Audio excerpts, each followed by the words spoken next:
এই প্রশ্নের উত্তর তো যারা ব্যালট পেপার করেছেন তারা উত্তর দিলে ভালো হয় না?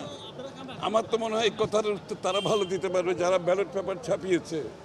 বিএনপির ধানের শীষ কেন ভাঁজের মধ্যে পড়ছে, কেন ওই জায়গায় আসছে, এটার উত্তরটা ওনারা দিতে পারবে।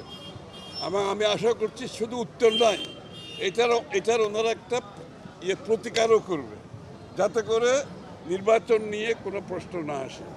এবং নির্বাচনী আমরা সবাই চাই একটা সুষ্ঠু নির্বাচন। বাংলাদেশের মানুষ গত 20 বছর ধরে 4টা নির্বাচনে ইলেকশন তারা ভোট দিতে পারে নাই, তাদের প্রতিনিধি নির্বাচন করতে পারে নাই। আজকে সকলে অধীর আগ্রহে অপেক্ষা করছে তাদের ভোটটা দেওয়ার জন্য, তাদের প্রতিনিধি নির্বাচনের জন্য। এই মুহূর্তে এই ধরনের প্রশ্ন উঠলে এটা কোনো ভালো বিষয় না। আমরা আশা করি এটা সমাধান হবে।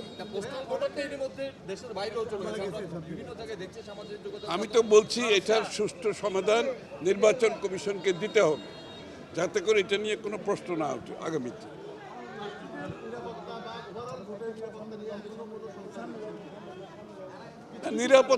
নিরাপত্তাহীনতার প্রশ্ন যদি এসেই থাকে, এই দায়িত্বটা তো সরকারকে নিতে হবে, আইনশৃঙ্খলা বাহিনীকে নিতে হবে।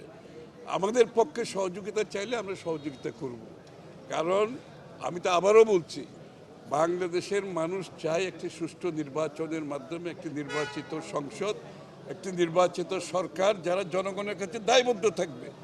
তারা তাদের শ্বাসরুদ্ধ অবস্থা থেকে মানুষ মুক্ত হতে চাচ্ছে। সুতরাং এটার একমাত্র পথ হচ্ছে একটা নির্বাচিত সংসদ, একটা নির্বাচিত সরকার। এটা যত বেশি সুষ্ঠু হবে তত বেশি জনগণের অধিকার আমরা নিশ্চিত করতে পারবো। সুতরাং সরকারের দায়িত্বে, আইন শৃঙ্খলার দায়িত্বে, নির্বাচন কমিশনের দায়িত্বে সহ যেই সমস্ত সংস্থা নির্বাচনের সাথে জড়িত আছে, সকলের ভূমিকা যাতে প্রশ্নবিদ্ধ না হয় এটা সকল জনগণ প্রত্যাশা করে।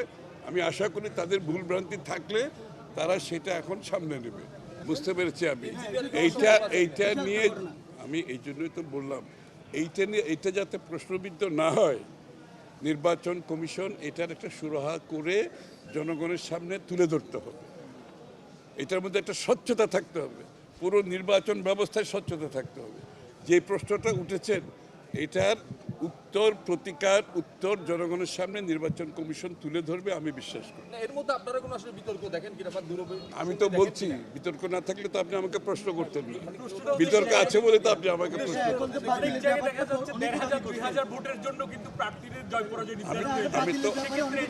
আমি তো বলছি এইটার প্রতিকার এবং জনসমক্ষে তুলে ধরতে হবে যে কিভাবে প্রতিকার হয়েছে।